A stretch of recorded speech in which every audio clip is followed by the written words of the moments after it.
Si qualcú ha fet res dolent contra nosaltres, és qui ha fet la dolentia que s'ha de preocupar, angoixar, tenir por o sentir-se culpable per l'acte que ha comès i que Déu li podrà recordar en qualsevol moment al llarg de la seva vida i fer-li pagar.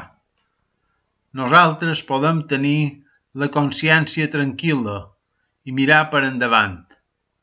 No ens convé recrear la dolentia ni sentir ira ni ressentiment.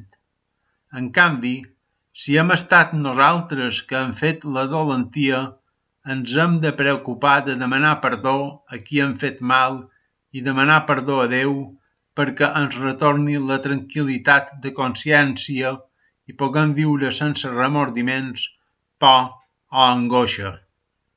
Perquè si fem dolenties, no ens podrem sentir mereixedors de bondats i viurem amb por de rebre dolenties contra nosaltres i angoixats en la preocupació d'evitar-les.